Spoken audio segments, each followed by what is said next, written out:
ಸಖತ್ ಖಾರ, ಬಣ್ಣ ಮತ್ತು ರುಚಿ ಆಚಿ ಚಿಲ್ಲಿ ಪೌಡರ್.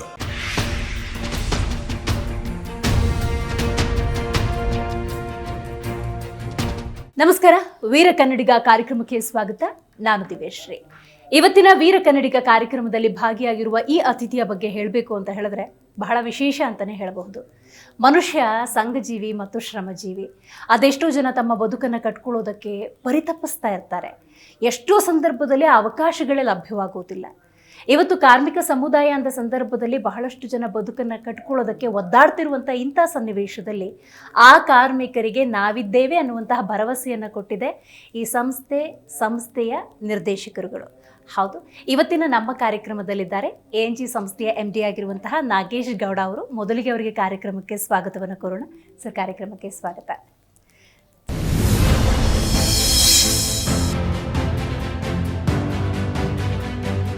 ಶ್ರೀ ನಾಗೇಶ್ ಗೌಡ, ಉದ್ಯಮಿ ಮತ್ತು MD, ANG man power solution. ಮೂಲತಃ ಕುಣಿಗಲ್ನವರಾದ ಇವರು ANG man power solutions private limited ವ್ಯವಸ್ಥಾಪಕ ನಿರ್ದೇಶಕರಾಗಿದ್ದಾರೆ. ನಮ್ಮ ಸಂಸ್ಥೆ ನಮ್ಮ ಹೆಮ್ಮೆ ಅಂತಾರೆ ನಾಗೇಶ್ ಗೌಡ. ಭಾರತದಲ್ಲಿ ಅತ್ಯುತ್ತಮ ಸೇವೆ ಕೊಡುತ್ತಿರುವ ಕಂಪನಿ ಇದಾಗಿದೆ. ಮಾನವ ಶಕ್ತಿಯ ಸದುಪಯೋಗ ಆಗಬೇಕು. ಯಾವುದೇ ತಂತ್ರಜ್ಞಾನ ಬಂದರೂ ಮಾನವ ಬೇಕೇ ಬೇಕು. ಕೆಲಸ ಅರಸಿ ಬಿಹಾರ, ಉತ್ತರ ಪ್ರದೇಶದಿಂದ ಬಂದ ನೂರಾರು ಕಾರ್ಮಿಕರಿಗೆ ಈ ಕಂಪನಿ ಕೆಲಸ ಕೊಟ್ಟಿದೆ. ಕಾರ್ಮಿಕರ ಬದುಕು ಕಟ್ಟಿಕೊಡುತ್ತಿದೆ. ಸಂಬಳ, ವಿಮೆ, ಆರೋಗ್ಯ, ಆಹಾರದ ಕಾಳಜಿ ವಹಿಸುತ್ತಿದೆ. ಇವರು ಲೇಬರ್ಸ್ ಅಲ್ಲ, ನಮ್ಮ ಶ್ರಮಿಕ ಬ್ರದರ್ಸ್ ಅಂತಾರೆ ನಾಗೇಶ್ ಗೌಡ್ರು. ಬದುಕೇ ಮುಗಿಯಿತು ಅನ್ನೋರಿಗೆ ಕೆಲಸ ಕೊಟ್ಟು ಆಸರೆಯಾಗಿದ್ದಾರೆ. ಕುಟುಂಬದ ಸಂಪೂರ್ಣ ಸಹಕಾರದಿಂದ ಈ ಸಾಧನೆ ಸಾಧ್ಯವಾಗಿದೆ ಅಂತಾರೆ ನಾಗೇಶ್. ಇವರಿಗೆ ಸಿ ಕನ್ನಡ ನ್ಯೂಸ್ ವೀರ ಕನ್ನಡಿಗ ಅವಾರ್ಡ್ ನೀಡಲು ನಮಗೆ ಹೆಮ್ಮೆಯಾಗುತ್ತಿದೆ. ಸರ್, ಮಾನವ ಅಂದರೆ ಶ್ರಮಜೀವಿ ಅಂತ ಹೇಳ್ಬೋದು. ಎಷ್ಟೋ ಜನ ಬದುಕನ್ನು ಕಟ್ಕೊಳ್ಳೋದಕ್ಕೆ ಒದ್ದಾಡ್ತಿರ್ತಾರೆ, ಅವಕಾಶನೇ ಇಲ್ಲ. ಅಂಥವ್ರಿಗೆ ವಿಶೇಷವಾಗಿ ನಾನು ಕಾರ್ಮಿಕ ಸಮುದಾಯ ಅಂತ ತೊಗೊಂಡ್ರೆ ನಾವಿದ್ದೇವೆ, ನಿಮ್ಮ ಬದುಕನ್ನು, ನಿಮ್ಮ ಕುಟುಂಬದ ನಿರ್ವಹಣೆ ನೀವೇ ಮಾಡ್ಬೋದು ಅಂತ ಭರವಸೆಯನ್ನು ತುಂಬಿ ಅದೆಷ್ಟೋ ಜನರಿಗೆ ಉದ್ಯೋಗದ ಅವಕಾಶವನ್ನು ಕಲ್ಪಿಸಿಕೊಟ್ಟಿದ್ದೀರಿ ಅಂದರೆ ಈ ಕ್ಷೇತ್ರ ನೀವು ಆಯ್ಕೆ ಮಾಡ್ಕೊಳ್ಳೋದಕ್ಕೆ ಏನಾದರೂ ಪ್ರೇರಣೆ ಇದ್ದೇ ಇರುತ್ತೆ. ಏನು ಹೇಳ್ತೀರಿ ಸರ್? ಒಂದು ಪ್ರೇರಣೆ ಅಂದರೆ ನಾವು ನಡೆದು ಬಂದ ದಾರಿ, ನಾವು ಮುಂಚೆ ಎಲ್ಲಿದ್ದೋ, ಹೇಗಾಗಿದ್ದೋ, ಆಮೇಲೆ ಇವತ್ತು ಇಂಡಿಯಾದಲ್ಲಿ ನಾವು ಮಾಡ್ತಿರೋ ಏನು ANG man power solution private limited ಏನು ಸಂಸ್ಥೆ ಇದೆ, ನಾವು ಪ್ಯೂರ್ ಆಗಿ ಕನ್ಸ್ಟ್ರಕ್ಷನ್ ವರ್ಕ್ ಫೋರ್ಸ್ಗೆ ಕೆಲಸ ಮಾಡ್ತೀವಿ. ಇವತ್ತು ಇಂಡಿಯಾದಲ್ಲಿ 7 ಕೋಟಿ ಕನ್ಸ್ಟ್ರಕ್ಷನ್ ವರ್ಕ್ ಫೋರ್ಸ್ ಎಂಪ್ಲಾಯೀಸ್ ಇದ್ದಾರೆ. 7 ಕೋಟಿ ಜನ ಎಲ್ಲಿದ್ದಾರೆ, ಏನು ಮಾಡ್ತಿದ್ದಾರೆ, ಹೇಗಿದ್ದಾರೆ, ಅವ್ರ ಮೂಲ ಸೌಲಭ್ಯ ಸಿಗ್ತಿದೆಯಾ? ಇದೇನಾಗಿದೆ ಅಂದರೆ ಈ ಕನ್ಸ್ಟ್ರಕ್ಷನ್ ವರ್ಕ್ ಫೋರ್ಸ್ ಅನ್ನೋದು ಲೇಬರ್ ಅನ್ನೋ ಒಂದು ವರ್ಡು ಬಂದ್ಬಿಟ್ಟಿದೆ. ಲೇಬರ್ ಆಗಿ ಉಳಿಸ್ಬಿಟ್ಟಿದೆ. ಸೊ ನಾವು ಯಾವತ್ತೂ ಅವ್ರನ್ನ ಲೇಬರ್ ಅನ್ನಲ್ಲ. ಓಕೆ. ಸೊ ನಾವು ಅವ್ರಿಗೆ ಡಿಫ್ರೆಂಟ್ ನೇಮ್ ಇದೆ. ಅವ್ರಿಗೆ ಶ್ರಮಿಕ್ ಅಂತೀವಿ. ಓಕೆ. ಶ್ರಮಿಕ್ ಅಂತ ಒಂದು ಹೆಸರು. ಆಮೇಲೆ ಎಲ್ಲರಿಗೂ ಯಾವತ್ತೂ ನಾವು ಸೈಟಲ್ಲಿ ಅವ್ರಿಗೆ ರೆಸ್ಪೆಕ್ಟಾಗೆ ಮಾತಾಡ್ತೀವಿ. ಸೊ ಏನಾಗಿತ್ತು, ಕನ್ಸ್ಟ್ರಕ್ಷನ್ ವರ್ಕ್ ಫೋರ್ಸ್ ಆರ್ಗನೈಸ್ ಇರಲಿಲ್ಲ. ಈಗ ಯಾರೋ ಕಾಂಟ್ರಾಕ್ಟರ್ ಬಂದರು, 100 ಜನ ಕರ್ಕೊಂಡೋದ್ರು, ಅವರಿಗೆ ಸಂಬಳ ಕೊಡ್ತಿರ್ಲಿಲ್ಲ, ಕರೆಕ್ಟಾಗಿ ಊಟ ಕೊಡ್ತಿರಲಿಲ್ಲ, ಅವ್ರ PF ಕೊಡ್ತಿರ್ಲಿಲ್ಲ, ಅವ್ರ ಮೆಡಿಕಲ್ ಫೆಸಿಲಿಟಿ ಇದು ಭಾರಿ ದಿನದಿಂದ ಆಗ್ತಾಯಿತ್ತು, ಈಗಲೂ ಆಗ್ತಾಯಿದೆ. ಸೊ ನಾವು ತುಂಬ ಸರ್ವೆ ಮಾಡಿ, ತುಂಬ ಅನಾಲಿಸಿಸ್ ಮಾಡಿ, ತುಂಬ ವಿಸಿಟ್ ಮಾಡಿ, ತುಂಬ ಲೊಕೇಶನಲ್ಲಿ ವಿಸಿಟ್ ಮಾಡಿದ್ವಿ ಆಲ್ ಓವರ್ ಇಂಡಿಯಾದಲ್ಲಿ. ತುಂಬ ಕನ್ಸ್ಟ್ರಕ್ಷನ್ ಕಂಪ್ನಿ ಜೊತೆ ಮಾತಾಡಿ ವಿಸಿಟ್ ಮಾಡಿ ನೋಡಿದಾಗ ಒಂದು ಆರ್ಗನೈಸ್ ಸೆಟಪ್ ಇಲ್ಲ. ಸೊ ಇದು ಇನ್ಸ್ಪಿರೇಷನ್ ನನಗೂ, ಯಾಕಂದರೆ ನಾನು ತುಂಬ ಮಿಡ್ಲ್ ಕ್ಲಾಸ್ ಫ್ಯಾಮಿಲಿಯಿಂದ ಬಂದನು. So we want to build something better the country. ಅದಕ್ಕೋಸ್ಕರ ನಾವು ಈ ಕನ್ಸ್ಟ್ರಕ್ಷನ್ ಅನ್ನೋ ಇಂಡಸ್ಟ್ರಿನ ಆಯ್ಕೆ ಮಾಡಿದ್ವಿ. ಖಂಡಿತವಾಗ್ಲೂ. ಹಾಗಾದರೆ ನಿಮ್ಮ ಬಾಲ್ಯ, ನಿಮ್ಮ ಬದುಕು, ನಿಮ್ಮ ವಿದ್ಯಾಭ್ಯಾಸ, ನೀವು ಹೇಗೆ ಸ್ವತಃ ಬದುಕನ್ನು ಕಟ್ಕೊಂಡ್ರಿ? ನೀವು ಯಾರ್ದಾದ್ರೂ ಕೈ ಕೆಳಗೆ ಕೆಲಸ ಮಾಡಿದ್ದೇನಾದರೂ ಇದೆಯಾ, ಅಥವಾ ಈ ಉದ್ಯಮನೇ ಆರಂಭ ಮಾಡಿದ್ರ? ಇಲ್ಲ, ನಾನು ಹುಟ್ಟಿದ್ದು ಶಿವಮೊಗ್ಗದ ತೀರ್ಥಹಳ್ಳಿ, ನಮ್ಮ ಅಮ್ಮನ ಊರು. ಸೊ ನಾವು ಮೂಲತಃ ಕುಣಿಗಲ್ ಅವರು, ನಮ್ಮ ತಂದೆ. ಕುಣಿಗಲ್ ಹತ್ರ ಒಂದು ಹಳ್ಳಿ, ಸೊಂದಲಗೆರೆ ಗ್ರಾಮ, ಅಲ್ಲಿಯವ್ರು ನಾವು. ಸೊ ನಮ್ಮ ತಂದೆ ಹಲವಾರು ವರ್ಷಗಳ ಹಿಂದೆ ಬೆಂಗಳೂರಿಗೆ ಬಂದಿದ್ದರು. ಅವ್ರ ಬಾಲ್ಯ ಕೇಳಿದ್ರೆ ಅವರು 8ನೇ ತರಗತಿ ಇರಬೇಕಾದ್ರೇ ಅವರು ಬೆಂಗಳೂರಿಗೆ ಬಂದ್ರಂತೆ. ತುಂಬ ಕಡೆ ಕೆಲಸ ಮಾಡಿದ್ದಾರೆ, ಲಾಲ್ಬಾಗಲ್ಲಿ ಕೆಲಸ ಮಾಡಿದ್ದಾರೆ. ಕೊನೆಗೆ ರಾಜರಾಜೇಶ್ ನಗರ ಅಂತ, ಇವಾಗ ಮುಂಚೆ ಬೇರೆ ಹೆಸರಿತ್ತು, ಅಲ್ಲಿ ಒಂದು ಗೋಡನಲ್ಲಿ, ಪ್ರೈವೇಟ್ ಗೋಡನಲ್ಲಿ ರೈಟರ್ ಆಗಿದ್ರು. ಸೊ ನಮ್ಮದು ಬಾಲ್ಯ ಜೀವನ ರಾಜರಾಜೇಶ್ವರಿ ನಗರ, ತುಂಬ ಕಷ್ಟದ ಜೀವನ. ಸೊ ನಾನು ಮಾತಾಡ್ತಿರೋದು ವೇ ಬ್ಯಾಕ್ 94, 95, 96, 97. ಓಕೆ. ಆವಾಗ ತುಂಬ ಒಂದು ಹಳೇ ಈ ಗ್ರಾಮೀಣ ಪ್ರದೇಶ ಇರುತ್ತಲ್ಲ ಆ ಥರ ಇತ್ತು ರಾಜರಾಜೇಶ್ವರಿ ನಗರ. ಹೌದು. ಸೊ ಇವಾಗ ತುಂಬ ಡೆವಲಪ್ ಆಗಿದೆ. ಸೊ ಅಲ್ಲೇ ಇದ್ದಿದ್ದು, ನನ್ನ ಸ್ಕೂಲಿಂಗ್ ಆಗಿದ್ದು ಅಲ್ಲೇ. ನಾನು ಓದಿದ್ದು ಗೌರ್ಮೆಂಟ್ ಸ್ಕೂಲಲ್ಲಿ, ಓಕೆ. ಕನ್ನಡ ಮೀಡಿಯಮ್ಮು ನಾವೆಲ್ಲ. ಅದ್ಭುತ ಸರ್. ಸೊ JSS ಮಹಾವಿದ್ಯಾಪೀಠ ಮೈಲ್ಸಂದ್ರ ಅಂತ, ನಮ್ಮ ಮನೆಯಿಂದ 1-1.5 ಕಿಲೋಮೀಟ್ರು. ಸೊ ಅಲ್ಲಿಂದ ಡಿಗ್ರಿ ಮುಗಿಸ್ದೆ. ಡಿಗ್ರಿ ಮುಗಿಸಿದ್ಮೇಲೆ ಅಲ್ಲೇ ಒಂದು ಸ್ಮಾಲ್ ಕಂಪ್ನಿ, ಅಂದರೆ ಒಂದು ಐರನ್ ಕ್ಯಾಸ್ಟಿಂಗ್ ಫ್ಯಾಕ್ಟ್ರಿ ಜಾಯ್ನ್ ಆದೆ. ಸೊ ನಾನು ಓದಿದ್ದಕ್ಕೂ ನಾನು ಮಾಡೋ ಕೆಲಸಕ್ಕೂ ಸಂಬಂಧನೇ ಇರಲಿಲ್ಲ. But I never hesitate. 1 ತಿಂಗಳು ಕೆಲಸ ಮಾಡಿದೆ. ಆಮೇಲೆ ಒಂದು ಕಂಪ್ನಿಲಿ ಕೆಲಸ ಸಿಕ್ತು, ಟೆಲಿಕಾಮ್ ಇಂಡಸ್ಟ್ರಿ ಕಂಪ್ನಿ ಕೋರ್ಮಂಗ್ಲದಲ್ಲಿ. ಓಕೆ. ಸೊ ನಮ್ಮ ಈಗ ನನಗೆ ಬಾಲ್ಯದಲ್ಲಿ ಓದಿದ್ದು ಬಂದಿದ್ದು, ಆಮೇಲೆ ಕೋರ್ಮಂಗ್ಲದಲ್ಲಿ ಕ್ವಜಾರ್ ಇನೋವೇಷನ್ ಪ್ರೈವೇಟ್ ಲಿಮಿಟೆಡ್ ಅಂತ ಒಂದು ಟೆಲಿಕಾಮ್ ಕಂಪ್ನಿ 2003 ಆವಾಗ ನನಗೆ ಒಬ್ಬ ರೆಫರೆನ್ಸಿಂದ, ನಮ್ಮ ಒಬ್ಬರು ಕಸಿನ್ನು ಫ್ರೆಂಡ್ ರೆಫರೆನ್ಸಿಂದ ನನಗೆ ಇಲ್ಲಿ ಕೆಲಸ ಸಿಕ್ತು. ಕೆಲಸ ತೊಗೊಳಕ್ಕೂ ತಿಂಗಳಾನ್ಗಂಟ್ಲೆ ವೆಯ್ಟ್ ಮಾಡಿದೆ. ತಿಂಗಳಾನ್ಗಂಟೆ ಹೋಗ್ತಿದೆ ಬರ್ತಿದೆ. ಫೈನಲಿ ಕೆಲಸ ಕೊಟ್ಟರು. ಸೊ ಅವ್ರ ಹೆಸರು ಮಿಸ್ಟರ್ KG ರಾವ್ ಅಂತ. ಸೊ ಅವರು ಈಗಲೂ ಗುರು, ಅವಾಗಲೂ ಗುರು, ಲೈಫ್ ಟೈಮ್ ಗುರು ಅವರಂತರ. ಸೊ ಅವರು ಇಂಡಿಯನ್ ಏರ್ ಫೋರ್ಸಲ್ಲಿ ವಿಂಗ್ ಕಮಾಂಡರ್ ಆಗಿದ್ರು. 2003 ಸ್ಟಾರ್ಟ್ ಮಾಡಿದೆ. ಅಲ್ಲಿಂದ ಫಸ್ಟು ತಿರ್ಚಿಗೆ ಹೋದೆ, ತಮಿಳ್ನಾಡಿಗೆ. ಅಲ್ಲಿಂದ ಮಹಾರಾಷ್ಟ್ರ, ಗುಜರಾತ್. ಸೊ ಜೀವನ ನಡೀತು. ಅಲ್ಲಿಂದ ಇಲ್ಲಿಗೆ ಬಂದು ನಿಂತಿದ್ದೆ. Very nice. ENG ಹೇಗೆ ಆರಂಭ ಆಯಿತು? ಇದರ ಹುಟ್ಟು ಬೆಳವಣಿಗೆ ಏನು ಮಾಡ್ತೀರಿ ಸರಿ? ENG ಅನ್ನೋದು ಆರಂಭವಾಗಿದ್ದು 1 ವರ್ಷದ ಹಿಂದೆ. ಹೇಗೆ ಆರಂಭವಾಯಿತು ಅಂದರೆ, ಕೆಲವು ಲೈಕ್ ಮೈಂಡೆಡ್ ಪೀಪಲ್ ಸ್ಟಾರ್ಟ್ ಮಾಡಿದ್ರು. ಸೊ ಸ್ಟಾರ್ಟ್ ಮಾಡಿ, ಇದು ಕಾನ್ಸೆಪ್ಟು ತುಂಬ ಇಂಪಾರ್ಟೆಂಟ್ ಆಗಿತ್ತು. ಕನ್ಸ್ಟ್ರಕ್ಷನ್ ವರ್ಕ್ ಫೋರ್ಸ್ನ ಆರ್ಗನೈಸ್ ಮಾಡಬೇಕು, ಆಲ್ ಓವರ್ ಇಂಡಿಯಾಗೆ ತೊಗೊಂಡೋಗ್ಬೇಕು, ಆಲ್ ಓವರ್ ಇಂಡಿಯಾದಲ್ಲಿ ಹೇಳಬೇಕು ನಾವು ಈ ಥರ ಮಾಡಿದ್ದೀವಿ ಅಂತ. ಸೊ ಅದು ಎಲ್ಲ ಲೈಕ್ ಮೈಂಡೆಡ್ ಒಂದು ತುಂಬ ಜನ ಇದ್ದಾರೆ ಈ ಕಂಪ್ನೀಲಿ. ಶಶಾಂಕ್ ಅಂತ ಒಬ್ರು ಇದ್ದಾರೆ, ನಿತಿನ್ ಅಂತ ಇದ್ದಾರೆ, ಅಭಿನಯ ಅಂತ ಇದ್ದಾರೆ, ನಂದೀಶ್ ಅಂತ ಇದ್ದಾರೆ. ಅದಲ್ಲದೆ ತುಂಬ ವಿಶ್ವಜಿತ್ ಅಂತ ಹುಡುಗ ಇದ್ದಾನೆ. ತುಂಬ ಅಂದರೆ ಕರ್ನಾಟಕದವ್ರು ಇರ್ಬೋದು, ಹೊರ ರಾಜ್ಯದವ್ರು ಇದ್ದಾರೆ. ಸೊ ಲೈಕ್ ಮೈಂಡೆಡ್ ಎಲ್ಲರೂ ಸೇರಿ ಈ ಕಂಪ್ನಿನ ಸ್ಟಾರ್ಟ್ ಮಾಡಿದ್ರು. ಸ್ಟಾರ್ಟ್ ಮಾಡಿ ಒಂದು ಬೆಳವಣಿಗೆಗೆ ತಂದರು. ಸೊ ಬೆಳವಣಿಗೆ ಅಂದರೆ ಅವರ ಅಪ್ ಆ್ಯಂಡ್ ಡೌನ್. ಸೊ ಈಗ ಮಾಡಿದ ತಕ್ಷಣ ಎಲ್ಲ ಕ್ಲೈಂಟ್ ನಿಮಗೆ ಕರೆದ ಕೆಲಸ ಕೊಡಲ್ಲ. ನೀವು ಪ್ರೂವ್ ಮಾಡಬೇಕು, ನೀವೇನು ಅಂತ ತೋರಿಸ್ಬೇಕು, ನಿಮ್ಮ ಪ್ರಾಡಕ್ಟ್ ಏನಂತ ತೋರಿಸ್ಬೇಕು, ನಿಮ್ಮ ಕೆಪಾಸಿಟಿ ಏನಂತ ತೋರಿಸ್ಬೇಕು, ನಿಮ್ಮ ಸರ್ವೀಸಸ್ ಏನಂತ ಇದೆ ತೋರಿಸ್ಬೇಕು. ಅವರು ಆದಷ್ಟು ಕಷ್ಟಪಟ್ಟು ನಡೆಸ್ಕೊಂಡು ಹೋದರು. ಸೊ ನಾನು ರೀಸೆಂಟಾಗಿ I joined as A managing director of company. ನನ್ನ ಹಳೆಯ ಎಕ್ಸ್ಪೀರಿಯೆನ್ಸು, ಹಳೆಯ ಕೆಲವು ಸಪೋರ್ಟ್ ಆಗಿರ್ಬೋದು, ಹೆಲ್ಪ್ ಆಗಿರ್ಬೋದು, ಅದರಿಂದ ಈ ಕಂಪ್ನಿಗೆ ಈಗ ಸೇರಿಕೊಂಡು ನಾವು ಇಂಡಿಯಾದ ಫಸ್ಟ್ ಕನ್ಸ್ಟ್ರಕ್ಷನ್ ವರ್ಕ್ ಫೋರ್ಸಲ್ಲಿ ಸ್ಟಾರ್ಟಪ್ ಕಂಪ್ನಿಯಲ್ಲಿ 3,000 ಜನನ ಮಾಡಿದ್ದೀವಿ. ಅದ್ಭುತ. So it is called unorganise to organise. ನಮ್ಮ ಟ್ಯಾಗ್ ಲೈನ್ ನೀವು ನೋಡಿದ್ರೆ ಈಗ ಹಿಂದಿಯಲ್ಲೇ ಬರೆದಿದೆ, ಅದು ಗಾಂವ್ ಸೆ ಶಹರ್ ಅಂತ. ಸೊ ಹಳ್ಳಿಯಿಂದ ಸಿಟಿಗೆ. ಸೊ ಈಗ ಒಂದು 3,000 ಜನ ಕೆಲಸ ಮಾಡ್ತಿದ್ದಾರೆ. 3,000 ಜನಕ್ಕೆ ಎಲ್ಲರಿಗೂ ಸ್ಯಾಲರಿ ಹೋಗುತ್ತೆ, ಅವ್ರ ಅಕೌಂಟಿಗೆ ಹೋಗುತ್ತೆ. ಆ ಅಕೌಂಟಿಗೆ ಬಂದಿದ್ದ ದುಡ್ಡನ್ನ ಅವ್ರ ಫ್ಯಾಮಿಲಿಗೆ ಉಪಯೋಗಿಸ್ತಾರೆ. ಆಮೇಲೆ ನಮ್ಮ ಕಂಪ್ನಿಯಿಂದ ತುಂಬ ಸೌಲಭ್ಯಗಳಿದ್ದಾವೆ. ಒಂದು, ಅವ್ರಿಗೆ ಇನ್ಶೂರೆನ್ಸ್ ಕೊಡ್ತೀವಿ. 1 ಲಕ್ಷ ರೂಪಾಯಿ ಮೆಡಿಕಲ್ ಇನ್ಶೂರೆನ್ಸು, 4 ಲಕ್ಷ ರೂಪಾಯಿ ಫ್ಯಾಮಿಲಿ ಇನ್ಶೂರೆನ್ಸ್ ಇದೆ. ಇದೇ ಫಸ್ಟ್ ಟೈಮ್ ಇಂಡಿಯಾದಲ್ಲಿ ಕನ್ಸ್ಟ್ರಕ್ಷನ್ ಲೇಬರಿಗೆ 5 ಲಕ್ಷ ರೂಪಾಯಿ ಇನ್ಶೂರೆನ್ಸ್ ಕೊಡ್ತಿದ್ದೀವಿ ಅಂದರೆ ನಾವದೇ ಫಸ್ಟ್ ಕಂಪ್ನಿ. ಆಮೇಲೆ ಅವ್ರಿಗೆ 3 ಟೈಮ್ ಊಟ ಕೊಡ್ತೀವಿ. ಹೈಜೀನ್ ಫುಡ್ ಅಂದರೆ ಸೆಂಟ್ರಲೈಸ್ ಕಿಚನ್ ಇದೆ ಎಲ್ಲ ಸೈಟಲ್ಲೂ. ನಮ್ಮ ತುಂಬ ಕಡೆ ಸೈಟ್ ಇದೆ. ಒಂದು ಗುಜರಾತಲ್ಲಿ ಆಲ್ಮೋಸ್ಟ್ ಅಲ್ಲಿ 7-8 ಸೈಟ್ ಇದೆ. ಒಂದೇ ಸೈಟಲ್ಲಿ 1,200 ಜನ ಇದ್ದಾರೆ. ಸೊ 1,200 ಜನಕ್ಕೆ, ಅವರಿಗೆ 1,200 ಜನಕ್ಕೆ ಬೆಳಗ್ಗೆ 7 ಗಂಟೆಗೆ ತಿಂಡಿ ರೆಡಿ ಇರಬೇಕು.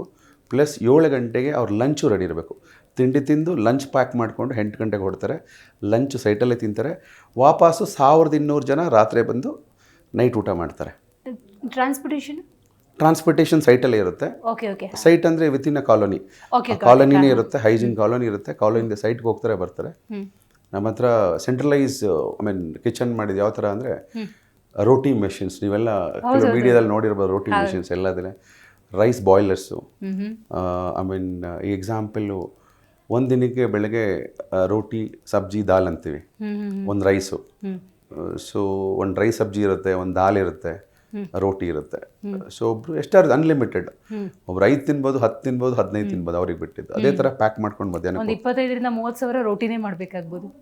ಹಾಂ, ಆಲ್ಮೋಸ್ಟ್ ಅಲ್ಲಿ ನೀವು ಆ ಲೆಕ್ಕಾಚಾರ ಮಾಡಿ ಒಂದು 75,000 ರೋಟಿ ಪ್ರಿಪೇರ್ ಮಾಡ್ತೀವಿ daily. Oh my god. Okay. So ಅದು ನಮ್ದು own internal kitchen. Okay okay. So ನೀವೇ ಪ್ಲಾನ್ ಮಾಡಿ ಮಾಡಿದರೆ ಕೆಲವು ಕಾಂಟ್ರಾಕ್ಟರ್ ಇದ್ದಾರೆ, but entire kitchen manage by us. ಹೈಜೀನಿಂದ ಹಿಡಿದು ಫುಡ್ ಇಶ್ಯೂ ಆಗಬಾರ್ದು, ಎಲ್ಲೂ ಹುಡುಗರಿಗೆ ಒಳ್ಳೆ ಊಟ ಕೊಡಬೇಕು. ಆಮೇಲೆ ವಾರದಲ್ಲಿ 2 ದಿನ ನಾನ್ ವೆಜ್ ಕೊಡ್ತೀವಿ, ಒಂದಿನ ಎಗ್ ಕೊಡ್ತೀವಿ. ಸೊ ಅವ್ರ ಮನೇಲಿ ಏನಿರುತ್ತೆ ಅದಕ್ಕಿಂತ ಚೆನ್ನಾಗಿ ಊಟ ಕೊಡ್ತೀವಿ.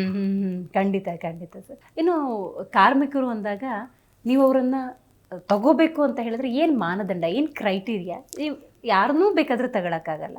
ಸೊ ಒಂದ್ಸತಿ ನೀವು ಯಾರನ್ನೂ ಹೈಯರ್ ಮಾಡಬೇಕು ಅನ್ನೋದಾದರೆ ಏನು ನೋಡ್ತೀರಿ? ಅವ್ರ ಕ್ವಾಲಿಫಿಕೇಷನ್ ಅಂದರೆ ಒಬ್ಬ ಶ್ರಮಜೀವಿ ಅನ್ನೋದಾದರೆ ಒಂದು ಬಲವಾಗೇ ಇರಬೇಕಾಗತ್ತೆ. ಏನು ನೋಡ್ತೀರಿ? ಕ್ರೈಟೀರಿಯಾ ಅನ್ನೋದಕ್ಕಿಂತ ಮುಖ್ಯವಾಗಿ ಅವ್ರನ್ನ ಎಲ್ಲಿಂದ ಕರ್ಕೊಂಬರ್ತೀವಿ, ಏನು ಅವ್ರಿಗೆ ಫೆಸಿಲಿಟಿ ಕೊಡ್ತೀವಿ, ಹೇಗೆ ಅವ್ರು ಟ್ರೈನ್ ಮಾಡ್ತೀವಿ. ನೀವು ಹೇಳಿದ ಕ್ವಶನ್ಗೆ ಒಂದು ಮೂಲತಃ ನಮ್ಮದು ಇಂಡಿಯಾದಲ್ಲಿ 15 ಕಡೆ ಆಫೀಸಸ್ ಇದೆ, ಆಲ್ ಓವರ್ ಇಂಡಿಯಾದಲ್ಲಿ. ಬೆಂಗಳೂರಲ್ಲಿ ಕಾರ್ಪೊರೇಟ್ ಆಫೀಸ್ ಇದೆ 15 ಕಡೆ. ಆಲ್ಮೋಸ್ಟ್ ಅಲ್ಲೂ ಒಂದು 20-25 ಸೆಂಟರ್ಸ್ ಇದೆ, ಸ್ಮಾಲ್ ಸೆಂಟರ್ಸ್.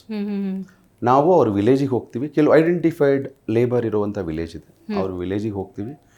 ವಿಲೇಜಿಗೆ ನಮ್ಮದು ಸೋರ್ಸಿಂಗ್ ಟೀಮ್ ಅಂತೀವಿ. ಸೋರ್ಸಿಂಗ್ ಟೀಮ್ ಅಂದರೆ ಫೀಲ್ಡಲ್ಲಿ ಆ್ಯಕ್ಟಿವಿಟಿ ಟೀಮ್. ನಾವು ಎಕ್ಸಾಂಪಲ್ ಈಗ ಒಂದು ಊರಿಗೆ ಹೋಗ್ಬೇಕು ನಾಳೆ ಬೆಳಗ್ಗೆ. I will take example of somewhere in ಬಿಹಾರಲ್ಲಿ ಸಮಸ್ತಿಪುರ ಅನ್ನೋ ಒಂದು ಊರಿಗೆ ಹೋಗ್ಬೇಕು. ಸಮಸ್ತಿಪುರ್ ಊರ ಅಕ್ಕಪಕ್ಕ 1 ವಾರ 10 ದಿನ ಮುಂಚೆನೇ ಆಟೋ ಮೇಕಿಂಗ್ ಮಾಡ್ತೀವಿ, ಅನೌನ್ಸ್ ಮಾಡ್ತೀವಿ, ಈ ಥರ ಶ್ರಮಿಕ್ಲು ಬರ್ತಾ ಇದ್ದೀವಿ, ಈ ದಿನ ಇವೆಂಟ್ ಮಾಡ್ತೀವಿ, ಈ ದಿನ ಕ್ಯಾಂಪ್ ಮಾಡ್ತೀವಿ, ಶ್ರಮಿಕ್ಲು ಕರ್ಕೊಂಡು ಹೋಗ್ತೀವಿ ಅಂತ. ಸೊ ಆ ದಿನ ಹೋಗಿ ಇವೆಂಟ್ ಮಾಡ್ತೀವಿ. ಇವೆಂಟ್ ಮಾಡಿ ಒಂದು ಪಂಚಾಯತ್ ಆಗಿರ್ಬೋದು, ಅಲ್ಲಿ ಬ್ಲಾಕ್ ಅಂತಾರೆ, ಪಂಚಾಯತ್ ಆಗಿರ್ಬೋದು, ಇಲ್ಲ ಅಂದರೆ ಒಂದೇನೋ ಸಮುದಾಯಿಕ ಭವನನೋ ಯಾವುದೋ ಒಂದು ತೊಗೊಂಡು ಎಲ್ಲರನ್ನೂ ಕರೆದು ಇಂಡಕ್ಷನ್ ಮಾಡ್ತೀವಿ. ಬರೋರು ಯಾವ್ಯಾವ ಟ್ರೇಡಲ್ಲಿದ್ದಾರೆ ಅಂತ. ಸೊ ಎಕ್ಸಾಂಪಲ್ ಟ್ರೇಡ್ ಅಂದರೆ ಕಾರ್ಪೆಂಟರ್ ಆಗಿರ್ಬೋದು, ಬಾರ್ಬೆಂಡರ್ ಆಗಿರ್ಬೋದು, ಫಿಟ್ಟರ್ ಆಗಿರ್ಬೋದು, ಇಲ್ಲ ಮಿಷನ್ ಆಗಿರ್ಬೋದು, ಹೆಲ್ಪರ್ ಆಗಿ. ಇದರಲ್ಲಿ 2 ಕ್ಯಾಟಗರಿ ಮಾಡ್ತೀವಿ, ಒಂದು ಸ್ಕಿಲ್ಲು ಅನ್ಸ್ಕಿಲ್ ಅಂತ. ಕ್ಯಾಟಗರಿ ಮಾಡಿ ಅವರಿಗೆ ಪ್ರೆಸೆಂಟೇಷನ್ನು ಇಲ್ಲ ಓರಿಯೆಂಟೇಷನ್ ಪ್ರೋಗ್ರಾಮ್. ನಮ್ಮ ಹತ್ರ ಇಷ್ಟು ಸೈಟ್ ಇದೆ, ಈ ಸೈಟಲ್ಲಿ ಈ ಥರ ಕಾಲೋನಿ ಇದೆ, ಈ ಫೆಸಿಲಿಟಿ ಇದೆ, ಬನ್ನಿ. ಸೊ ಅದರಿಂದ ಒಂದು ಮೂಮೆಂಟ್ ಆಗುತ್ತೆ. ಎರಡನೇದು, ಎವ್ರಿ ಡೇ ನಮ್ಮ ಹತ್ರ ಒಂದು ಸೋರ್ಸಿಂಗಲ್ಲಿ ಒಂದು 250 ಜನ ಇದ್ದಾರೆ. ಎವ್ರಿ ಡೇ ಎಲ್ಲ ಒಂದೊಂದು ವಿಲೇಜ್ಗೆ ಹೋಗಿ, ಒಂದೊಂದು ಮನೆಗೆ ಹೋಗಿ, ಒಬ್ಬೊಬ್ಬರು ಮನೆಯಲ್ಲಿ ಒಬ್ಬೊಬ್ಬರ ಹತ್ರನೂ ಮಾತಾಡ್ತಾರೆ. ನಮ್ದು ಈ ಥರ ಕಂಪ್ನಿ 1 to 1 ಇನ್ಕ್ಲೂಡಿಂಗ್ ಅವ್ರ ಮನೆಯಲ್ಲಿ ಹೆಂಡತಿ ಮಕ್ಕಳು ಯಾರೇ ಇದ್ರು ಎಲ್ಲರಿಗೂ ಮಾತಾಡಿ, ಒಂದು ಸಣ್ಣ ಕಾಣಿಕೆ ಅಂದರೆ ಮಕ್ಕಳಿದ್ರೆ ಒಂದು ನೋಟ್ಬುಕ್ಕು ಪೆನ್ನು ಎಲ್ಲ ಕೊಟ್ಟು ಅದೊಂದು as a part of CSR ಮಾಡ್ತೀವಿ. ಹೋಗಿ ಮಾತಾಡಿ ಈ ಥರ ಫೆಸಿಲಿಟಿ ಕೊಡ್ತೀವಿ. ಈಗೇನಾಗಿದೆ ಅಂದರೆ ಈ ಏನು ನಮ್ಮ ಶ್ರಮಿಕ್ ಲೋಗ್ ಏನಿದ್ದಾರೆ, ನಾವು we call him Shramik brothers. North India ಇರ್ಬೋದು, ಸೌತ್ ಇಂಡಿಯಾ ಇರ್ಬೋದು, ಎಲ್ಲೆಯಿಂದ ಲೇಬರ್ ಬರ್ಬೋದು. ಅವ್ರೇನಾಗುತ್ತೆ, ಯಾವುದೋ ಸೈಟ್ ಹೇಳ್ತಾರೆ, ಯಾರೋ ಕರೀತಾರೆ, ಯಾವುದೋ ಟ್ರೈನ್ ಹತ್ಕೊಂಡು ಹೊರಟೋಗ್ಬಿಡ್ತಾರೆ. ನಿಜ. ಅವ್ರು ಎಲ್ಲಿದ್ದಾರೆ, ಏನು ಮಾಡ್ತಿದ್ದಾರೆ, ಫ್ಯಾಮಿಲಿ ಟ್ರ್ಯಾಕೇ ಇರಲ್ಲ. ಕರೆಕ್ಟ್. ಕೆಲವು ಸೈಟಲ್ಲಾಗಲಿ, ಕೆಲವು ಕನ್ಸ್ಟ್ರಕ್ಷನ್ ಕಂಪ್ನಿಲಾಗಲಿ ಏನಾಗುತ್ತೆ, ಎಲ್ಲ ಕಡೆ ಮೊಬೈಲ್ ಆಕ್ಸೆಸ್ ಕೊಡಲ್ಲ. ಈಗ ಎಕ್ಸಾಂಪಲ್ ಡಿಫೆನ್ಸ್ ಕಡೆ ಮಾಡಬೇಕು, ಅಲ್ಲಿ ಕೊಡಲ್ಲ. ಎಕ್ಸಾಂಪಲ್ ರಿಸ್ಟ್ರಿಕ್ಟೆಡ್ ಏರಿಯಾಸ್ ಅಂತ ಇರ್ತವೆ, ಏರ್ ಡಿಫೆನ್ಸ್ ಏರಿಯಾ ಇರ್ಬೋದು, ಕೆಲವು ಕಡೆ ಗ್ರೀನ್ ಪವರ್ ಏಜೆನ್ಸಿ ಇರುತ್ತೆ, ಅಲ್ಲಿರ್ಬೋದು. I mean as per government norms ಆಗಲಿ, ಪ್ರೈವೇಟ್ ಕಂಪ್ನಿ ನಾರ್ಮ್ಸ್ ಆಗಲಿ, ಕೆಲವು ಕಡೆ ಮೊಬೈಲ್ ಯೂಸ್ ಮಾಡೋಕ್ಕೆ. ಅಲ್ಲಿ ಹೋದ್ರೆ ವಾರಗಟ್ಟಲೆ ತಿಂಗ್ಳುಗಟ್ಟಲೆ ಮೊಬೈಲ್ ಸಿಗಲ್ಲ. ಅದಕ್ಕೆ ನಾವೇನು ಮಾಡ್ತೀವಿ, ಕರ್ಕೊಂಡು ಹೋಗೋಕ್ಕಿಂತ ಮುಂಚೆ ನಾವು ಹೆಲ್ಪ್ಲೈನ್ ನಂಬರ್ ಕೊಟ್ಟಿರ್ತೀವಿ. ಈ ಊರಿಂದ ಎಕ್ಸಾಂಪಲ್ ಸಮಸ್ತಿಪುರಿಂದ ನಾನು 50 ಜನ ಕರ್ಕೊಂಡು ಹೋದರೆ ಇಷ್ಟು ಜನ ಎಲ್ಲಿ ಹೋಗ್ತಾರೆ, ಯಾವ ಸೈಟಲ್ಲಿ ಇರ್ತಾರೆ, ಯಾರು ಇರ್ತಾರೆ, ಅದಕ್ಕೆ ಸೂಪರ್ವೈಸರ್ ಯಾರು, ಅದಕ್ಕೆ ಇಂಜಿನಿಯರ್ ಯಾರು, ಅದಕ್ಕೆ ಮ್ಯಾನೇಜರ್ ಯಾರು, ಅದಕ್ಕೆ ಪ್ರಾಜೆಕ್ಟ್ ಹೆಡ್ ಯಾರು, ಯಾವ ಸೈಟಲ್ಲಿದ್ದಾರೆ, ಏನು ಮಾಡ್ತಿದ್ದಾರೆ, ಅವರು ಲೈವ್ ಇನ್ಫಾರ್ಮೇಷನ್ ಅವ್ರಿಗೆ ಕೊಡ್ತೀವಿ ನಾವು. ಸೊ ಇಲ್ಲ ನಮ್ಮ ಹೆಲ್ಪ್ ಲೈನಿಗೆ ಫೋನ್ ಮಾಡಿ ತಿಳ್ಕೊಬೋದು. ಈಗ ಎಕ್ಸಾಂಪಲ್ ನನ್ನ ಹೆಸರು ನಾಗೇಶ್ ಗೌಡ, ಸಮಸ್ತಿಪುರಿಂದ ಹೋಗಿದ್ದೀನಿ ಅಂದರೆ ನಾನು ಸಮಸ್ತಿಪುರದಿಂದ ಯಾವ ಸೈಟ್ಗೆ ಹೋದೆ, ಓಕೆ ನಾನು ಬಾಂಬೆಗೆ ಹೋದೆ, ಬಾಂಬೆಯಲ್ಲಿ ಒಂದು ಸೈಟ್ ಇದೆ, ಓಕೆ ಯಾವುದೋ ಒಂದು ಸೈಟಲ್ಲಿ ಇದ್ದೀನಿ, ಸೈಟ್ ಹೆಸರೇನು, ಓಕೆ ಮುಲ್ಲಂದಲ್ಲಿದ್ದೀನಿ, ಏನು ಮಾಡ್ತೀನಿ, ಇಲ್ಲಿ ಕೆಲಸ ಮಾಡ್ತಿದ್ದೀನಿ. ಅವ್ರ ಮನೆಯವ್ರು ಸಿಕ್ಕಿಲ್ಲ ಅಂದರೆ ಆ ಕಾಂಟ್ಯಾಕ್ಟ್ ಕೊಡ್ತೀವಿ. ಸೊ ಫ್ಯೂಚರಲ್ಲಿ ನಾವು ಏನು ಮಾಡ್ತಾ ಇದ್ದೀವಿ ಅಂದರೆ we are building something very different technology to reach their family to the laborers wherever they in the world. I mean, which is under development. Of course, it's going forward. We will launch very shortly to create a very unique model to the people, the family, to understand that where they stand and what they're doing. ಇವತ್ತು ಪ್ರಖ್ಯಾತ ಸಂಸ್ಥೆಗಳಿಗೆ ನೀವು man ಪವರನ್ನು ಕೊಡ್ತಿದ್ದೀರಿ ಅನ್ನೋದ್ರೆ, L&T ಇರ್ಬೋದು, ಅದಾನಿ ಇರ್ಬೋದು, ಅವ್ರ ಜೊತೆ ನೀವು ವಿಶ್ವಾಸ ಗಳಿಸಿದ್ದೀರಿ ಅಂತ. ಸೊ ಇದ್ರ ಬಗ್ಗೆ ಹೇಳಿ. ವಿಶ್ವಾಸ ಗಳಿಸೋದು ಅಂದರೆ ಮೇಡಮ್, ಒಂದು ನಮ್ಮ ಹಳೆ ದಿನಗಳ previous legacy with all our clients, respected client I would say. ಒಂದು relationship, second commitment delivery, we deserve it. Third integrity, fourth ಅವ್ರಿಗೆ ಬೇಕಾಗಿದ್ದ ಟೈಮಲ್ಲಿ ನಾವು ಡಿಪ್ಲಾಯ್ಮೆಂಟ್ ಮಾಡ್ತೀವಿ. ಆಮೇಲೆ ಯಾವತ್ತೂ ಇಂಡಿಯಾದಲ್ಲಿ ಯಾರೂ ಮಾಡದೇ ಇರುವಂಥ ಫೆಸಿಲಿಟಿ ಸೈಟಲ್ಲಿ ಕೊಡ್ತೀವಿ. ನಾವು ಕಾಂಟ್ರಾಕ್ಟರ್ ಅಲ್ಲ, ನಾವು ಕಂಪ್ನಿ. ಅವ್ರನ್ನ ಕರ್ಕೊಂಡು ಹೋದಾಗಿಂದ ವಾಪಸ್ ಅವ್ರ ಮನೆ ಬರೋವರೆಗೂ ನಮ್ಮ ಜವಾಬ್ದಾರಿ. ನೀವು ಯೋಚನೆ ಮಾಡಿ, ಅವ್ರ ಮನೆಯಿಂದ ಕರ್ಕೊಂಡು ಹೋಗಿ, ಮನೆಗೆ ಹೋಗಿ, ಮನೆಯಿಂದ ಕರ್ಕೊಂಡು ಅಲ್ಲಿಂದ ನಮ್ಮ ಆಫೀಸ್ ಕರ್ಕೊಂಡ್ಬಂದು ಟ್ರೇಡ್ ಟೆಸ್ಟ್ ಮಾಡಿ, ಇಲ್ಲ ನಮ್ಮ ಆಫೀಸು ಟ್ರೈನಿಂಗ್ ಸೆಂಟರ್ಗೋ ವಾಪಸ್ ಅವರು ಬಸ್ಸಲ್ಲಿ ಹಾಕಿ, ಬಸ್ಸಲ್ಲಿ ವಿತ್ ಟ್ರಾನ್ಸ್ಪೋರ್ಟೇಷನ್ ಫುಡ್ ಕೊಟ್ಟು ಸೈಟಿಗೆ ಕರ್ಕೊಂಡೋಗಿ, ಸೈಟಲ್ಲಿ ಇಂಡಕ್ಷನ್ ಮಾಡಿ, ಮೆಡಿಕಲ್ ಮಾಡಿ, 3 ಹೊತ್ತು ಊಟ ಕೊಟ್ಟು, ಅವರಿಗೆ ತಿಂಗಳ ಸಂಬಳ ಕೊಟ್ಟು ವಾಪಸ್ ಕರ್ಕೊಂಬಂದು ಮನೆಗೆ ಬರ್ತೀವಿ ನಾವು. ಓಕೆ ಓಕೆ 3,000 ಅದಕ್ಕಿಂತ ಹೆಚ್ಚಿನ ಕಾರ್ಮಿಕರಿಗೆ ಉದ್ಯೋಗ ಅವಕಾಶಗಳು ಅಂದಾಗ ಸರ್, ನೀವು ಹಲವಾರು ರೀಜನಲ್ ಪ್ಲೇಸ್ಗಳಿಗೆ ಅಥವಾ ಕಾಡು ಮೇಡಿನ ಭಾಗಕ್ಕೂ ಕೂಡ ರೀಚ್ ಆಗಿರ್ಬೋದು. ಭಾಷೆ ಬ್ಯಾರಿಯರ್ ಆಗಲಿಲ್ವ ನಿಮಗೆ? ಅವ್ರನ್ನ ಕನ್ವಿನ್ಸ್ ಮಾಡೋಕ್ಕೆ ಸಿಚುವೇಶನ್ಸ್ ಏನಾದರೂ ಬರುತ್ತಾ, ಅಥವಾ ಉದ್ಯೋಗದ ಅನಿವಾರ್ಯತೆ ಅನ್ನೋದು ಅವರಿಗಿದ್ದಾಗೆ ನೀವು ಕರೆದ ತಕ್ಷಣ ಬಂದುಬಿಡ್ತಾರೆ? ಯಾವ ಥರ ಸಿಚುವೇಶನ್ಸ್ನ ನೀವು ಫೇಸ್ ಮಾಡ್ತೀರಿ? ಇವತ್ತಿನ ಕನ್ಸ್ಟ್ರಕ್ಷನ್ ಇಂಡಸ್ಟ್ರಿಯಲ್ಲಿ ಕರೆದ ತಕ್ಷಣ ಯಾರೂ ಬರಲ್ಲ. ಇದು ಸಿಂಪಲ್ ಸ್ಟ್ರೈಟ್ ಆನ್ಸರ್. ಅದೇ ಹೇಳಿದೆ, ಸ್ವಲ್ಪ ಜನದ ಮುಂಚೆನೇ ನನ್ನ ಹೆಸರು ಹೇಳಿದ್ದೆ. ಸೊ ನನಗಿಂತ ಹೆಚ್ಚಾಗಿ ನನ್ನ ಟೀಮು ತುಂಬ ಕಷ್ಟಪಡ್ತಾರೆ.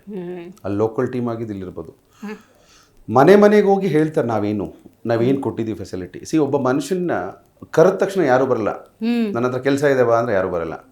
ಅವನ್ನ ಕೂರಿಸಿ ಮಾತಾಡಿ, ಈ ಥರ ಫೆಸಿಲಿಟಿ ಕೊಡ್ತೀವಿ, ನಿಮ್ಮನ್ನು ಈ ಥರ ನೋಡ್ಕೋತೀವಿ. ಅವ್ರನ್ನ ನೀವು ಆ್ಯಕ್ಚುಲಿ ನಮ್ಮ ಏನು ಶ್ರಮಿಕು ಕನ್ಸ್ಟ್ರಕ್ಷನ್ ಲೇಬರ್ ಅಂತೀವಲ್ಲ, ನಾವು ನಮ್ಮ ಆಫೀಸಲ್ಲಿ ಯಾವತ್ತೇ ರಿವ್ಯೂ ಮಾಡಿದ್ರೆ ಒಂಥರ ಹಸು ಇದ್ದಂಗೆ ಅವರು. ಹಸುನ ಯಾವ ಥರ ನೋಡ್ಕೊಂಡ್ರೆ ಹಸು ಇರುತ್ತೆ, ನೀವು ಬೇರೆ ಥರ ನೋಡ್ಕೊಂಡ್ರೆ ಹಸು ಏನು ಮಾಡುತ್ತೆ? ಓದಿರುತ್ತೆ. Simple example. Nice nice. ಮುಂದಿನ ಗುರಿ ಏನು ಇಟ್ಕೊಂಡಿದ್ರಿ ಸರ್? ಒಂದು ಹಂತಕ್ಕೆ ಬಂದಿದೆ, ಸ್ಟಾರ್ಟಪ್ ಅಂತ ನೀವು ಹೇಳಿದ್ರು ಕೂಡ ನನಗೆ ಆ ಥರ ಏನು ಅನ್ನಿಸ್ತಾ ಇಲ್ಲ. ಯಾಕೆಂದರೆ ದೊಡ್ಡ ಮಟ್ಟದ ಸಾಧನೆ ಅನ್ನೋದು ಶಾರ್ಟ್ ಪೀರಿಯಡಲ್ಲೇ ಆಗಿರೋದ್ರಿಂದಾಗಿ ಇದನ್ನು ನಾವು ರೀಚ್ ಮಾಡಬೇಕು ಅಂತ ಅಂದ್ಕೊಂಡಿದ್ದೀವಿ. ಮುಂದಿನ ಗುರಿ ಅಂದರೆ ಈ ಕಮ್ಮಿಂಗ್ ಫೈನಾನ್ಷಿಯಲ್ ಇಯರ್ 25-26 ಏನಿದೆ, 25-26 ಒಂದು 5,000 to 6,000 ಜನ ಮಾಡಬೇಕು ಅಂತ ಟಾರ್ಗೆಟ್ ಇದೆ. ಇನ್ನು ಕಳೆದ 3 ವರ್ಷದಲ್ಲಿ 50,000 ಜನ ಮಾಡಬೇಕು ಇಂಡಿಯಾದಲ್ಲಿ. ಆ್ಯಂಡ್ ಇನ್ನೂ ಆರ್ಗನೈಸ್ ಆಗಿ, ಇನ್ನೂ ಹೈಜೀನ್ ಆಗಿ, ಇನ್ನೂ ಸಿಸ್ಟಮೆಟಿಕ್ ಆಗಿ, ಆ್ಯಂಡ್ ಇನ್ನೂ ಸಪೋರ್ಟಿವ್ ಆಗಿ ಎಂಪ್ಲಾಯೀಸ್ಗೆ. We want to build this company in next 3 years having a 50,000 headcount, and we want to become a number 1 in country. Which towards we are putting effort. ಸವಾಲುಗಳು ಸಹಜವಾಗಿದ್ದೇ ಇರುತ್ತೆ. ಏಕೆಂದರೆ startup company ಆಗಿದ್ದರೂ ಕೂಡ ಇಷ್ಟು ಜನರ ಜವಾಬ್ದಾರಿ ನೀವು ತಗೋಬೇಕು ಅನ್ನೋದಾದರೆ ಫಿನಾನ್ಷಿಯಲಿನೂ ಇರ್ಬೋದು, ಅಥವಾ ಏನೋ ಸಮ ಎಮರ್ಜೆನ್ಸಿ ಬರುತ್ತೆ, ಎಲ್ಲೋ ಏನೋ ವ್ಯತ್ಯಾಸಗಳಾಗುತ್ತೆ, ನೀವು ಅದ್ರ ಜವಾಬ್ದಾರಿ ತೊಗೋಬೇಕು. ಈ ಥರ ಸವಾಲುಗಳನ್ನು ಹೆಂಗೆ ಫೇಸ್ ಮಾಡ್ತೀರಿ? ಯಾವ ಥರ ಡಿಸಿಷನ್ ತೊಗೋತೀರಿ? ಇನ್ ಟೈಮ್ ಆ ಪ್ರಾಬ್ಲಮ್ ಸಾರ್ಟ್ ಔಟ್ ಆಗಬೇಕು. ಸವಾಲುಗಳು ಅಂದರೆ, ಒಂದು ಕಾಂಪಿಟೇಷನ್ ಮಾರ್ಕೆಟಲ್ಲಿದೆ ನಮಗೆ. ಕಾಂಪಿಟೇಷನ್ ಇರೋದು ನಿಜ. ನಾವು ಕಾಂಪಿಟೇಷನ್ ಯಾವತ್ತೂ ರೆಸ್ಪೆಕ್ಟ್ ಕೊಡ್ತೀವಿ. We always respect competition. ಒಟ್ಟಿಗೆ ಕೆಲಸ ಮಾಡೋಣ, ಯಾರು ತೊಂದರೆ ಕೊಡೋದು ಬೇಡ. ಒಂದು healthy competition, we are fair enough. Second, ಸಮಸ್ಯೆಗಳು. ಸೈಟಲ್ಲಿ ಚಿಕ್ಕ ಪುಟ್ಟ ಆಕ್ಸಿಡೆಂಟ್ ಆಗ್ತವೆ. ಟ್ರಾನ್ಸ್ಪೋರ್ಟ್ ಮಾಡಬೇಕಾದ್ರೆ ನಮ್ಮ ಕಂಪ್ನಿಲಿ ಸೆಟ್ ಆಫ್ ಪಾಲಿಸಿ ಮಾಡಿದ್ದೀವಿ. ಮೆಡಿಕಲ್ ಇನ್ಶೂರೆನ್ಸ್ ಇದ್ರೂ ಲೋಕಲ್ ಎಕ್ಸಾಂಪಲ್ಲು, ಯಾವುದೋ ಒಂದು ಚಿಕ್ಕ ಸಿಟಿಯಲ್ಲಿ ಕೆಲಸ ಮಾಡ್ತಿರ್ತಾನೆ, ಇಲ್ಲ ಚಿಕ್ಕ ಸಿಟಿಯಲ್ಲಿ ಓಡಾಡ್ತಿರ್ತಾನೆ, ಡ್ರೈವ್ ಮಾಡ್ಕೊಂಡು ಹೋಗ್ತಿರ್ತಾನೆ, ಏನೋ ಆಗ್ಬಿಡ್ತು, ಟಚ್ ವುಡ್ ಆಗೋದು ಬೇಡ.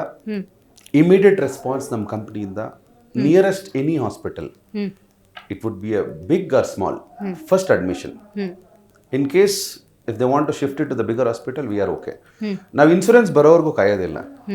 V will immediately transfer the money to the concerned team or concerned hospital, whatever the amount, we will first save his life. Super. Rest we will see insurance. ಅದು process ಇದೆ, ಅದು ಬರುತ್ತೆ. ನಮ್ಮ ಮುದ್ದ ಒಂದು very clear ಈ ಕಂಪ್ನಿಲಿ. ಯಾರಿಗೆ medical emergency ಇದ್ರೆ immediate response from the our office. Even ಆ ರೆಸ್ಪಾನ್ಸ್ ಪರ್ಸನಲಿ ನಾನೇ ನೋಡ್ತೀನಿ. Super super. ಮಾನಿಟರಿಂಗ್ ಹೆಂಗೆ ಮೇಡಮ್? ಮಾನಿಟರಿಂಗ್ ಸೂಪರ್ವೈಸರಿ ಟೀಮ್ ಇದೆ. ಆಲ್ಮೋಸ್ಟ್ ಅಲ್ಲೂ 2 decades ಕೆಲಸ ಮಾಡಿರೋ ಸೀನಿಯರ್ ಮ್ಯಾನೇಜ್ಮೆಂಟ್ ಟೀಮ್ಸ್ ಇದೆ. Okay okay. ಸೊ ಅಲ್ಲಿಯೇ ನಿಮಗೆ ಮೆನ್ಷನ್ ಮಾಡಿದೆ, ಶಶಾಂಕ್ ಇರ್ಬೋದು, ಆಮೇಲೆ ನಿತಿನ್ ಇರ್ಬೋದು, ಅಭಿನಯ ಇರ್ಬೋದು, ನಂದೀಶ್ ಇರ್ಬೋದು, ವಿಶ್ವಜಿತ್ ಇರ್ಬೋದು, ಚಂದ್ರಶೇಖರ್ ಅಂತ ಸೋರ್ಸಿಂಗ್ಗಳಿದ್ದಾರೆ, ಆಮೇಲೆ ಸೌರಭ್ ಅಂತ ಇದ್ದಾನೆ. ನಮ್ಮ ಹತ್ರ ಈಗಿರೋ ಎಂಪ್ಲಾಯೀಸ್ ಯಾವತ್ತೂ ನಾನು ಎಂಪ್ಲಾಯೀಸ್ ಅಂತ ಟ್ರೀಟೇ ಮಾಡಿಲ್ಲ ಅವ್ರನ್ನ. Super. They are a good friends, they take initiative, they work, they know when to work. Super. 24 ಗಂಟೆ ಮಾಡಬೇಕು ಅಂತ 24 ಗಂಟೆ ಮಾಡ್ತಾರೆ, 44 ಗಂಟೆ ಮಾಡಬೇಕು 44 ಗಂಟೆ ಮಾಡ್ತಾರೆ. ಸೊ 4 ದಿನ ನಿದ್ದೆ ಕೆಟ್ಟು ಕೆಲಸ ಮಾಡ್ಬೇಕು, 4 ದಿನ ನಿದ್ದೆ ಕೆಟ್ಟು ಕೆಲಸ ಮಾಡ್ತಾರೆ, ಆರಾಮಾಗಿದ್ದು ಕೆಲಸ ಮಾಡ್ಬೇಕು, ಆರಾಮ. ಅವ್ರಿಗೆ ಗೊತ್ತು ಸಿಚುವೇಶನ್ ತಕ್ಕಂಗೆ ಅವ್ರು ಆ್ಯಕ್ಟ್ ಮಾಡ್ತಾರೆ. Super sir. ನನ್ನ ಪ್ರಕಾರ ಬೆಂಗಳೂರು ಹೆಡ್ ಆಫೀಸ್ ಅನ್ಕೋತೀನಿ, ಈ ಥರ ಬ್ರಾಂಚಸ್ ಮಾಡಿದರೆ ಅಕ್ರಾಸ್ ಇಂಡಿಯಾ 15 ಆಫೀಸ್ ಇದೆ ಮೇಡಮ್. ಓಕೆ. ಹಾಂ ಹಾಂ ಹಾಂ ಹಾಂ. Overall India. Overall India. Okay okay, right. ವಿದೇಶದಲ್ಲೂ ಕೂಡ ಇದನ್ನ ಎಕ್ಸ್ಟೆಂಡ್ ಮಾಡಬೇಕು ಅಂತ ಪ್ಲಾನ್ಸ್ ಏನಾದರೂ ಇದೆಯಾ? After March okay. ನಾವು ಆಲ್ರೆಡಿ ಇಂಟರ್ನ್ಯಾಷನಲ್ ಟೈ ಅಪ್ ಆಗೋಗಿದೆ. We are already in final of signing the agreement with Okay. all international construction companies, especially in Middle East, with to work with all 7 UAEs, start from Abu Dhabi and Dubai, and add it to other UAEs. We are signing the largest contract with them to supply in coming years about 5,000 people for Middle East. Okay okay. It's a large number for the Middle East. Okay okay. ನಿಮ್ಮ ಕುಟುಂಬದ ಸಹಕಾರ ನಿಮ್ಮ ಜರ್ನಿಯಲ್ಲಿ ಯಾವ ರೀತಿ ಇದೆ ಅಂತ? So ನಮ್ಮ ಕುಟುಂಬದ ಸಹಕಾರ ಅಂದರೆ, ಸೊ ಅಪ್ಪ ಅಮ್ಮ ತಮ್ಮ ಇದ್ದಾರೆ, ಆಮೇಲೆ ನಾನು, ನನ್ನ ಹೆಂಡತಿ, ನನ್ನ ಮಕ್ಕಳು. ನಮ್ಮ ಹೆಂಡತಿ ಹೆಸರು ಧರ್ಮಪತ್ನಿ ಹೆಸರು ಅನಿತಾ ಅಂತ. ನನಗೆ 2 ಮುದ್ದಾದ ಮಕ್ಕಳಿದ್ದಾರೆ, ಪ್ರತೀಕ್ಷಾ ಅಂತ, Pratiksha N Gowda and Haripreeth N Gowda. ಮಗಳು 9ನೇ ಕ್ಲಾಸು, ಬೆಂಗಳೂರು ಮನೆ ಹತ್ರನೇ ಬಾಲ್ಡ್ವಿನ್ ಇಂಟರ್ನ್ಯಾಷನಲ್ಸ್. ಒಂದು ಮಗನಿಗೆ 6ನೇ class. She is always supportive. ನಾನು ಕಾರ್ಪೊರೇಟಲ್ಲಿ ಕೆಲಸ ಮಾಡ್ಕೊಂಡ್ಬಂದಿದ್ದರಿಂದ ನನ್ನ ಟ್ರಾವೆಲ್ಲು, ನನ್ನ ಲೆಗಸಿ, ನನ್ನ ಓಡಾಟ, ನನ್ನ ಕೆಲಸ ಎಲ್ಲ ಗೊತ್ತು. ಆಲ್ವೇಸ್ ಅವಳು ಹೇಳೋದು ಒಂದೇ, ನೋಡಿ ಮಾಡಿ, ಸಮಾಧಾನವಾಗಿ ಮಾಡಿ, ಯಾರನ್ನೂ ನಂಬೇಡಿ. ಎಲ್ಲ ಹೆಂಗಸರು ಹೇಳ್ತಾರೆ, ಕೇಳಬೇಕು ನಾವು ಕೆಲವೆಲ್ಲ ಆಲ್ ಟೈಮ್ ಕೇಳಬೇಕು. ಸಿ ಸಮಾಜದಲ್ಲಿ ಏನಾಗಿದೆ ಇವಾಗ, ನಾವು ಬೆಳೆದಷ್ಟು ನಮಗೆ ಕೆಟ್ಟದ್ದು ಬಯಸೋರು ಭಾರಿ ಜನ ಇದ್ದಾರೆ, ಏನು ಮಾಡೋಕ್ಕಾಗಲ್ಲ. ಇವಾಗ ಯಾರು ತರಂಗ ಓದಲ್ಲ ಅನ್ಸುತ್ತೆ, ಅವಾಗ ತರಂಗ ಓದ್ಕೊಂಡು ಕೂತಿರೋರು. ಸೊ ಏನೋ ಕಷ್ಟಪಟ್ಟು ನನ್ನ ಮೆಟ್ರಿಕ್ ಪಾಸ್ ಮಾಡಿಸ್ಬಿಟ್ರು, ಅದಾದ್ಮೇಲೆ ಎಲ್ಲ ಮುಂದಕ್ಕೆ ಹಾಗೆ ನಡೀತು. ಅವ್ರಿಗೆಲ್ಲ ಪ್ರೌಡ್ ಫೀಲ್ ಇದೆ ಇವತ್ತು. ಹಾಂ ಇದೆ, ತುಂಬ ಜನ ಸ್ನೇಹಿತರು ಇದ್ದಾರೆ. ಸೊಸೈಟಿಗೆ ಏನು ಮಾಡಿದ್ದೀವಿ ಅಂದರೆ ಹೇಳ್ತೀನಿ ಕೇಳಿ. ರೀಸೆಂಟಾಗಿ ನಮ್ಮ ಕಂಪ್ನಿಯಿಂದ we had a dream, adopt a school. ನಾವೇನು ಮಾಡಿದ್ವು ಅಂದರೆ ರೀಸೆಂಟಾಗಿ ಜಾರ್ಖಂಡಲ್ಲಿ ಗಢವಾ ಅಂತ ಒಂದು ಊರಿದೆ, ಡಿಸ್ಟಿಕ್ ಹೆಡ್ ಕ್ವಾರ್ಟರ್. ಅದರಿಂದ ಪರಟಿಯಾ ಅಂತ ಒಂದು ಸಣ್ಣ ಹಳ್ಳಿ, ಆದಿವಾಸಿ ಏರಿಯಾ, ನೀವು ಕೇಳಿರ್ಬೋದು ಆದಿವಾಸಿ ಅಂತ, plus Naxal free area. Okay. ತುಂಬ ಬಡತನ ಇರೋ ಊರು. ಆ ಊರಲ್ಲಿ ಒಂದು ಪ್ರಾಥಮಿಕ ಶಾಲೆ ಇದೆ, ಪ್ರೈಮರಿ ಸ್ಕೂಲ್. ಆ ಇಡೀ ಸ್ಕೂಲ್ನ ಅಡ್ಯಾಪ್ಟ್ ಮಾಡಿ, ಇಡೀ ಕಂಪ್ಲೀಟ್ ಸ್ಕೂಲ್ನ ಸ್ಮಾರ್ಟ್ ಸ್ಕೂಲ್ ಮಾಡಿದ್ದೀವಿ. ಆ ಸ್ಕೂಲಲ್ಲಿ ಮಕ್ಕಳು ಕೂರಕ್ಕೆ ಜಾಗ ಇರಲಿಲ್ಲ, ನೆಲದಲ್ಲಿ ಕೂರ್ತಿದ್ರು, ನೆಲ ಒಡೆದೋಗಿತ್ತು, ಸಿಮೆಂಟ್ ಇರಲಿಲ್ಲ, ಕಾಂಕ್ರೀಟ್ ಇರಲಿಲ್ಲ, ಗೇಟ್ ಇರಲಿಲ್ಲ, ಕಾಂಪೌಂಡ್ ವಾಲ್ ಇರಲಿಲ್ಲ. ದನ ಒಳಗಡೆ ಬರೋದು, ಹಸು ಒಳಗಡೆ ಬರೋದು, ಕುರಿ ಬರೋದು, ಪ್ರಾಣಿಗಳು ಬರೋದು, ಈ ಲೆವೆಲಿಗಿತ್ತು. ಇಡೀ ಸ್ಕೂಲನ್ನು ರಿನೋವೇಟ್ ಮಾಡಿ, ಇಡೀ ಸ್ಕೂಲ್ನ ಸ್ಮಾರ್ಟ್ ಸ್ಕೂಲ್ ಮಾಡಿದ್ದೀವಿ. ಅದನ್ನು 3 ವರ್ಷಕ್ಕೆ ನಾವೇ ಅಡ್ಯಾಪ್ಟು ಮಾಡಿದ್ದೀವಿ. So as a part of so Jharkhand ex minister Mithilesh Kumar Thakur ಅಂತ ಬಂದಿದ್ರು. Some of the clip was available, and ಸ್ವಲ್ಪ local MLAs and school master, they are very happy. ಒಂದು ದೊಡ್ಡ ಪ್ರೋಗ್ರಾಮ್ ಆಯಿತು, ಒಂದು 3-4 ಸಾವಿರ ಜನ ಬಂದಿದ್ರು. ದೊಡ್ಡ ಪ್ರೋಗ್ರಾಮ್ ಆಗಿ ಆ ಸ್ಕೂಲ್ನ ಅಫಿಷಿಯಲ್ ಆಗಿ ಅಡ್ಯಾಪ್ಟ್ ಮಾಡಿ, all procedure we followed from education department. So we followed everything, from the start from BO to till the state, district DC and district magistrate, everyone, we have taken a signature, formalities ಏನು ಮಾಡಬೇಕು ಮಾಡಿ, they are very happy. ಎಷ್ಟೋ ಜನ ನಿಮ್ಮ ಹತ್ರ ಕೆಲಸವನ್ನು ಪಡ್ಕೊಂಡಿದ್ದಾರೆ, ಅವ್ರ ಬದುಕನ್ನು ಕಟ್ಕೊಂಡಿದ್ದಾರೆ. ಎಂದಾದರೂ ನಿಮ್ಮನ್ನು ಭೇಟಿ ಆಗೋದಕ್ಕೆ ಅವಕಾಶ ಸಿಕ್ಕಾಗ ಸರ್ ಅಂತಾರೆ, ಅಣ್ಣ ಅಂತಾರೆ, ಭಯ್ಯ ಅನ್ಬೋದು. ನಿಮ್ಮಿಂದ ಉಪಕಾರ ಆಯಿತು, ನನ್ನ ಬದುಕನ್ನು ಕಟ್ಕೊಂಡೆ, ನೀವು ಕೊಟ್ಟ ಸಂಬಳದಿಂದ ನನ್ನ ಮಗು ಎಜುಕೇಷನ್ ಮಾಡ್ತಿದೆ, ಸೋ ಮೆನಿ ಫೀಡ್ಬ್ಯಾಕ್ಸ್. ಈ ಥರದ್ದು ಬಂದಾಗ ನಿಮ್ಗೆ ಏನಿಸುತ್ತೆ? ಆತ್ಮತೃಪ್ತಿನ, ಇಲ್ಲ ನನ್ನ ಜವಾಬ್ದಾರಿ ಜಾಸ್ತಿ ಆಯಿತು ಅಂತಾನ? ಒಂದು ಅಫ್ಕೋರ್ಸ್ ಆತ್ಮತೃಪ್ತಿ ಆಗುತ್ತೆ, ಖುಷಿನೂ ಆಗುತ್ತೆ. ಸೆಕೆಂಡು, ಒಂದೊಂದ್ಸರಿ ಯೋಚನೆ ಮಾಡ್ತೀನಿ, ಇವತ್ತು 3,000 ಇದೆ, 3,000ಕ್ಕೆ ಅಟ್ಲೀಸ್ಟ್ ಎಲ್ಲರ ಹತ್ರ ಯಾವುದೋ ಸೈಟ್ಗೆ ಹೋದಾಗ ಮೀಟ್ ಮಾಡ್ಬೋದು. ನಾಳೆ 10,000 ಆದರೆ ಮೀಟ್ ಮಾಡೋಕ್ಕಾಗತ್ತಾ? ನನ್ನ ಕಮಿಟ್ಮೆಂಟು ಡೆಲಿವರ್ ಮಾಡಬೇಕು, ರೆಸ್ಪಾನ್ಸಿಬಿಲಿಟಿ ಅನ್ನೋದು ಜಾಸ್ತಿ ಆಗುತ್ತೆ. ಕರೆಕ್ಟ್. ಸಿ ಕಂಪ್ನಿ ಕಟ್ಟೋದು ಮುಖ್ಯ ಅಲ್ಲ, ಕಂಪ್ನಿ ನಡೆಸೋದು ಮುಖ್ಯ ಅಲ್ಲ, ಕಂಪ್ನಿ ಉಳಿಸ್ಕೊಳ್ಳೋದು ಮುಖ್ಯ. Very true. ಸೊ ಆ ಯೋಚನೆಗಳಿದ್ದಾವೆ. ನೋಡೋಣ ಮುಂದೆ ನಡೆಯುತ್ತೆ. ಖಂಡಿತ. ಎಲ್ಲರದು ಆಶೀರ್ವಾದ ಇದ್ದು ಎಲ್ಲ ಒಳ್ಳೇದಾಗಲಿ, ಭಗವಂತ ಇದ್ದಾನೆ ಅದೊಂದು. ಪ್ರತಿಯೊಬ್ಬರನ್ನು ಮೀಟ್ ಮಾಡಲಿ ಅಂತ ಬಯಸ್ತೀವಿ. 10,000 ಆಗಲಿ, 20,000 ಆಗಲಿ, 30 ಆಗಲಿ, 1 ಲಕ್ಷನೇ ಆಗಲಿ, ಪ್ರತಿಯೊಬ್ಬರನ್ನ ಮೀಟ್ ಮಾಡಿ ಮಾತಾಡೋಕ್ಕೆ ನಿಮಗೆ ಸಮಯ ಸಿಗಲಿ ಅಂತ ನಾವು ಬಯಸ್ತೀವಿ ಸರ್. Right, very nice. ಇವತ್ತಿನ ನಮ್ಮ ಕಾರ್ಯಕ್ರಮದಲ್ಲಿ ನೀವು ಭಾಗಿಯಾಗಿ ನಿಮ್ಮ ಬದುಕನ್ನು ನಮ್ಮ ಜೊತೆ ಹಂಚಿಕೊಂಡಿದ್ದಕ್ಕಾಗಿ ಥ್ಯಾಂಕ್ ಯು ಸೋ ಮಚ್. ಧನ್ಯವಾದ. ಸೊ ನೋಡೋದ್ರಲ್ಲಿ ವೀಕ್ಷಕರೇ, ಇವತ್ತಿನ ವೀರ ಕನ್ನಡಿಗ ಕಾರ್ಯಕ್ರಮದಲ್ಲಿ ನಾಗೇಶ್ ಗೌಡ ಅವರು ಭಾಗಿಯಾಗಿದ್ದರು. ಬಹಳ ಮುಖ್ಯವಾಗಿ ನೋಡಿ, ಇವತ್ತು ಶ್ರಮಿಕ ವರ್ಗ ಅಂದಾಗ ಅವರನ್ನು ಶ್ರಮಿಕ ಬ್ರದರ್ಸ್ ಅಂತ ಕರೀತಾ ಇದ್ದಾರೆ. ಪ್ರೀತಿಯ ಸಹೋದರರು. ಅವ್ರಿಗೊಂದು ಬದುಕನ್ನು ಕಟ್ಕೊಡೋದಕ್ಕೆ ಕೆಲಸವನ್ನು ಕೊಟ್ಟು, ಅವರ ಕುಟುಂಬದ ನಿರ್ವಹಣೆಗೆ ಉದ್ಯೋಗವನ್ನು ಕೊಟ್ಟು, ಅವರ ಆರೋಗ್ಯ ಇರ್ಬೋದು, ಅವರ ಆರ್ಥಿಕವಾಗಿ ಯಾವುದೇ ರೀತಿಯ ಹಿಂದುಳಿದಿದ್ರೂ ಕೂಡ ಅದಕ್ಕೆ ಅವಕಾಶವನ್ನು ಕೊಟ್ಟು ನೀವು ಕೂಡ ಬದುಕನ್ನು ಕಟ್ಕೊಡ್ಬಹುದು ಅನ್ನುವಂಥ ಭರವಸೆಯನ್ನು ಇವತ್ತು ANG ಸಂಸ್ಥೆ ನೀಡ್ತಾ ಇದೆ. ಬಹಳ ದೊಡ್ಡ ಗುರಿಯನ್ನು ಇಟ್ಕೊಂಡಿದ್ದಾರೆ. ಆದಷ್ಟು ಬೇಗ ಅದು ಸಾಕಾರಗೊಳ್ಳಿ ಅಂತ ಹೇಳ್ತಾ ಇವತ್ತಿನ ಕಾರ್ಯಕ್ರಮವನ್ನು ಮುಗಿಸೋಣ. ನೋಡ್ತಾ ಇರಿ ಜೀ ಕನ್ನಡ ನ್ಯೂಸ್, ಸತ್ಯವೇ ಸುದ್ದಿಯ ಜೀವಾಳ.